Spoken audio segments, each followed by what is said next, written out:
anybody feel bad for you? Fuck no.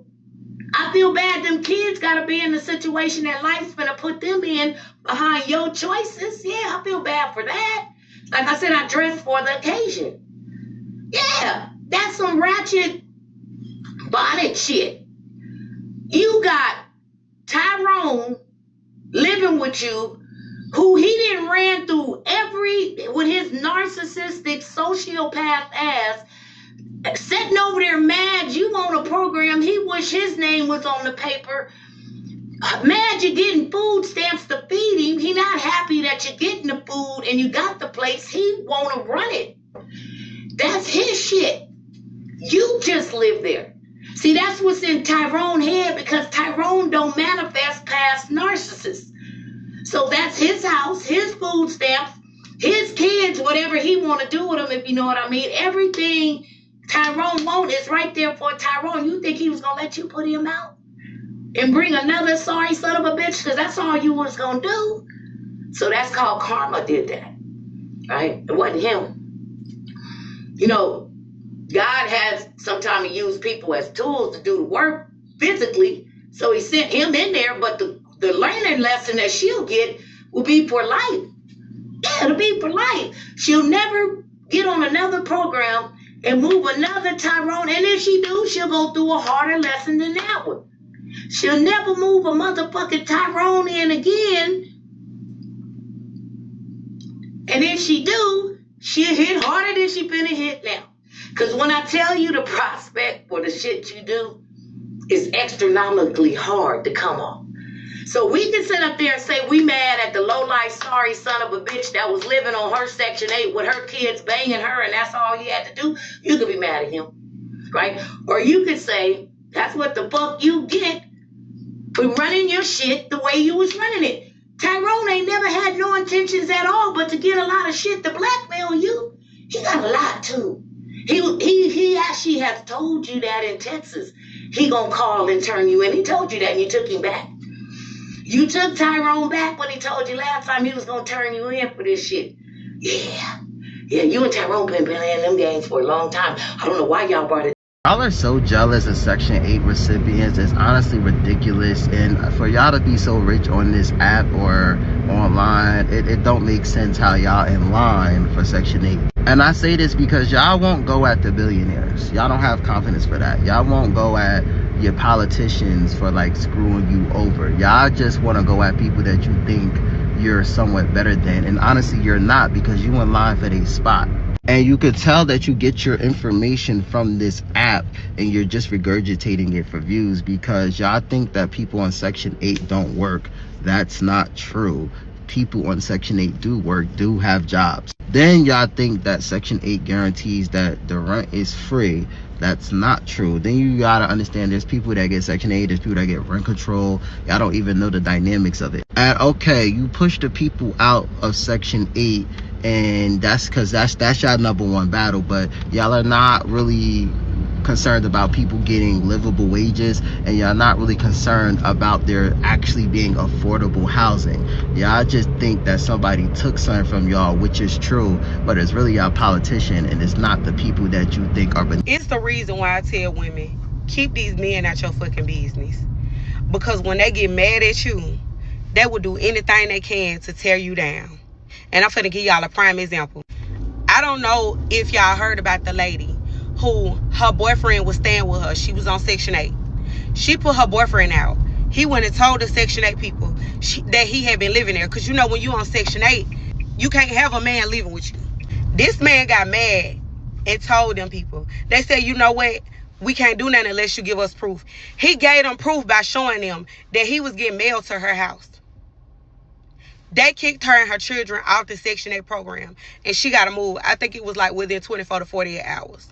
This is why I say keep men out your fucking business, because they are the messiest women that I know. Let a man get mad at you. He gonna go tell every fucking thing that he knew about you, and he gonna add a little sprinkle on to it. I promise you. I'm not telling no lies. Keep these fucking men out your business. Let me tell y'all something. And I got a friend on my kid's life. She would come on here and verify Anything that I'm telling you, I'm not lying. I was dating this dude one time, and I had got this apartment, and for a while I didn't even let him know that I had the apartment. But when I finally had let him come over, I remember we ended up breaking up one time, and he called the apartment complex and told them that I was using the CPN.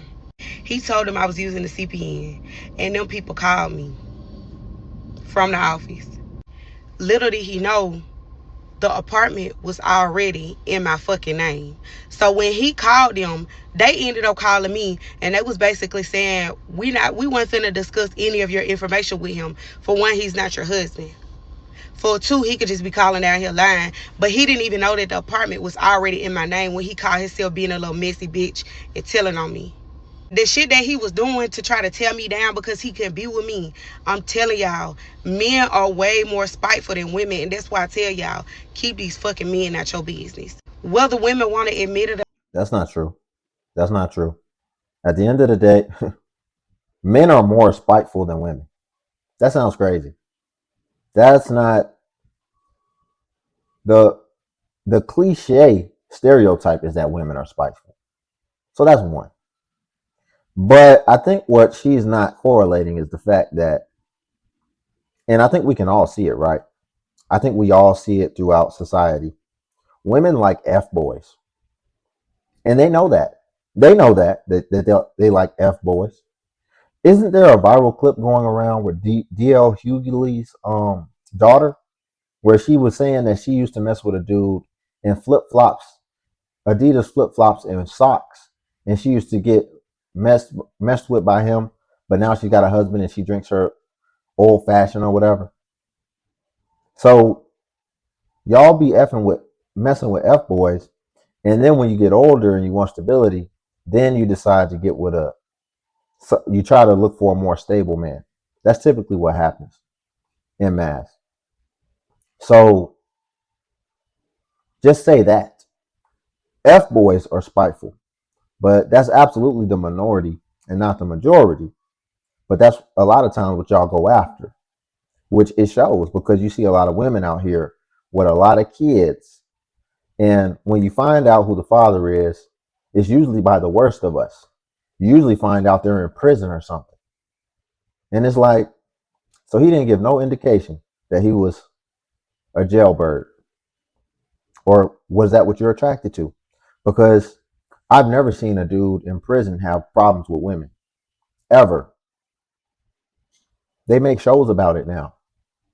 So we have to make sure that we're not conflating things and that we're being accurate and truthful. And that's the truth.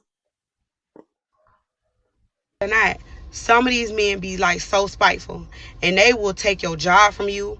They will take your house from you. They'll even try to take your car from you.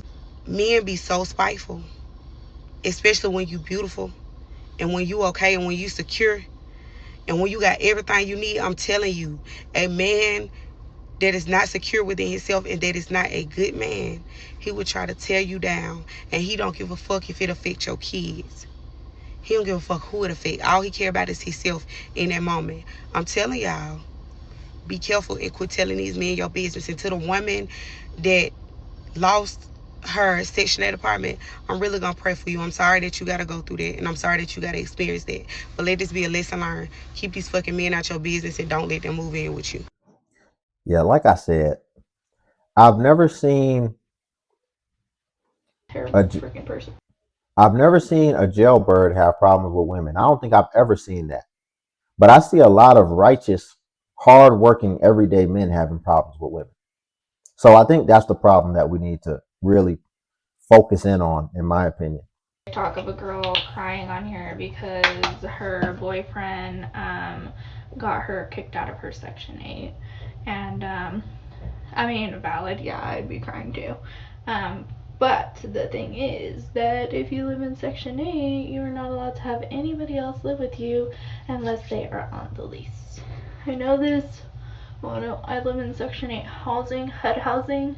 Um, but one thing I do want to say is one day I was talking to my sister and I said, you know what? I have never, because we're talking about my other sister.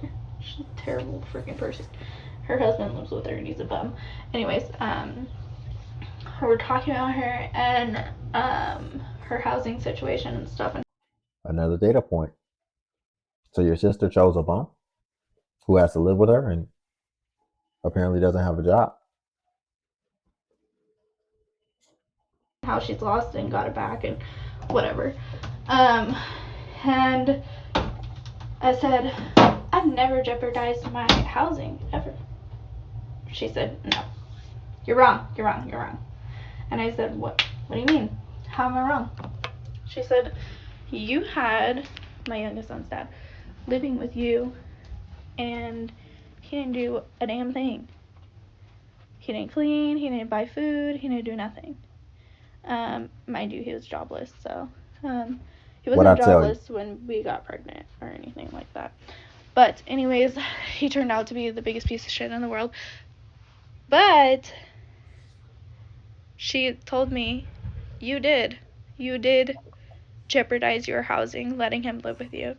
And I was a little pissed off at first, and I said, well, it's not the same. That's my kid's father. She goes, was he on the lease? Did he contribute to your home in any way? Did he work so that you guys did not have to live in Section 8 housing? Did he do that? No. So you jeopardized your housing. Plus, you were with a bum. So what does that say about you? You did the same exact thing she fucking did. You're being a hypocrite. I said, oh shit, she's right. I did. And you know what? From that day forward, after I kicked him out and stuff, and I never looked back, and I never let another motherfucker come live in my house. Ever. And I won't, because... That's a very great point. That is a great point. Because it's like, as men, we're not really in these situations, so we don't really think too deeply about it. Especially men who have things going on. But what she ultimately discovered and uncovered is the truth. Here's what it is. Let me get this straight. You're looking for a man. And when you have a man that's willing to move in with you while you're in Section 8. The obvious, most logical question is, what type of real man is about to live with a woman on Section 8? What type of real man isn't going to be like, no, we're not getting on this program. I'm going to take care of everything. I'm going to make sure that we're stable. We don't need to depend on the government. What type of man is going to live in Section 8 with a woman? So that's your first indication. But yet we see so many women who live with men on Section 8, which shows that they're not doing the obvious thing. And they just kind of are preferring what they prefer and wanting what they want. And it's pretty clear that this is not a good man. This is a scumbag man. And so we have to ask, is that what you like? En masse, is that what y'all like? Because no real man worth his salt is going to live in Section 8 with a woman and be comfortable with that and be okay with things staying like that. Why aren't we filtering it through that logic? That's a pretty good filter. If they're okay with you being on Section 8 and staying on Section 8 and them capitalizing off that, then that's your indication right there that that's probably not a good man. It's just that simple. But people don't want to actually look at things accurately. They just want to be emotional about it, and they just care about the vibe, and they just like what they like. And so they'll justify anything in attainment of that.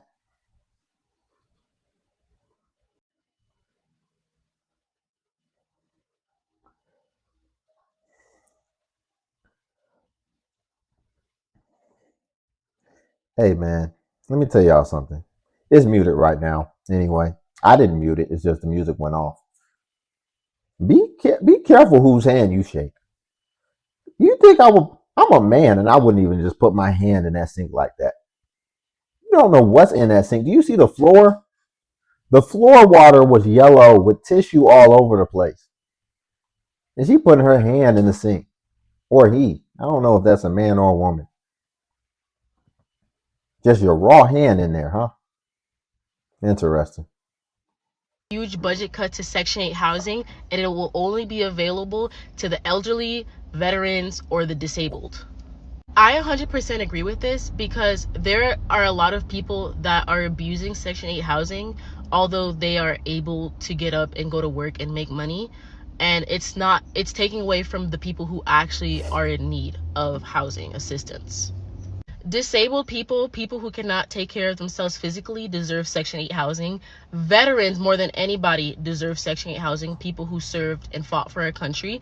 And then people over 55 years of age or older, elderly people who cannot provide themselves with independent care, deserve Section 8 housing. If you have no physical limitations, you need to get up and get a job like the rest of us. Work hard and get your own place.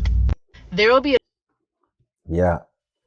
And here's the thing, it will serve as a great deterrent, right? Because if you're able bodied and you need it, a lot of times what we find is that people need it because of decisions of their own.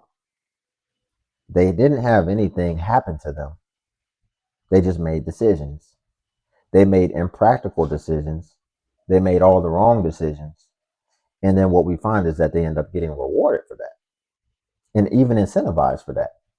And what we see is that then people even start intentionally making bad decisions, more bad decisions, in order to sustain that and in order to continue to get those benefits and in order to continue to enhance those benefits. And they think it makes sense. And so what we're seeing now is we're moving towards an era of personal responsibility. And unless, like she said, you fall under one of those three, then you're just going to have to get it out the mud. You're going to have to figure it out. You're going to have to make the best of your situation.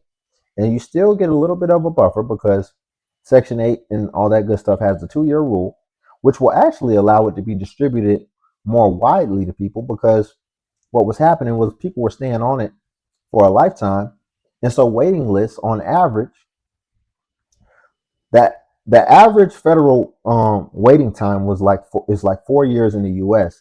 And actually in a lot of cases and in a lot of states, it can take up to 8 to 10 years. That doesn't make any sense. And that shows you how long people were hoarding it and not giving it up. It takes that long, 8 to 10 years. Really, that doesn't even mean you got off of it. That's just the average waiting time. People tried to hold on to it for as long as they possibly could. And as you can see, that's really not going to be the thing moving forward.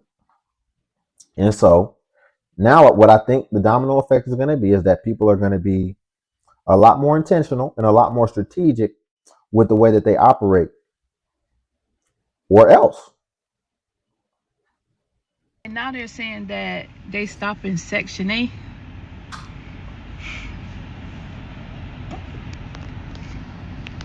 So, good.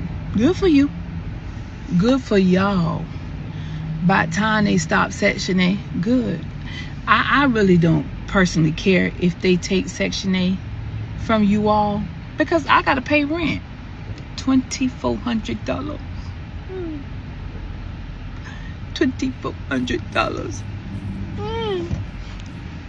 So if they stop Section A, but I'm kind of sad for those who really need it, like the senior citizens and the disabled people and those who are in need. But for those who don't need it, who ride around in the luxury cars and all this big stuff, whoop-de-doo, good. Take their Section A. Take it. Good. They don't need it. I don't care. I don't care if they ain't got no Section A. And now, It's funny, right? Like, and she's bringing it up. Is some people in Section 8 living better than regular people? I think it would be amazing. I think it would be an incredible insight if we were able to find out, like, let's just say you were on a cruise, and if they conducted an analysis to find out how many people on this cruise are on Section 8, I think you'd be amazed how many people that it would generate. And I think that speaks towards the bigger problem, which is that people are getting on the program and they just feel like they'll have it for a lifetime. So they're like, well, I'm going to have it for a lifetime, so I still got to live my life. And there's no real urgency or attempt to be able to get off of it and move up from it. And it's really just something that they plan on depending on and working around basically until they no longer are alive. And I think it's been brought to light, as well as people have marketed it. People come on TikTok rage baiting or bragging, and it's brought more attention to it. And now this is the pushback. And because it's had so much attention on it, now it's being addressed. So we'll leave it there for today. Y'all, if you could like the video, I greatly appreciate it. Only takes a second and it actually helps out more than you know. And also, if you could hype the video, hype is a new feature that YouTube offers where it helps smaller content creators like myself. And basically, if you hype, when you hype, it pushes smaller content creators like myself to the extent that it pushes the larger content creators. So you just press the hype button, then it shows the points. And like I said, since I'm a smaller content creator, I get more points per hype, and it's designed for smaller content creators. And also Patreon's link below if you want to see self-improvement content. But until then, I'll catch you in the next video.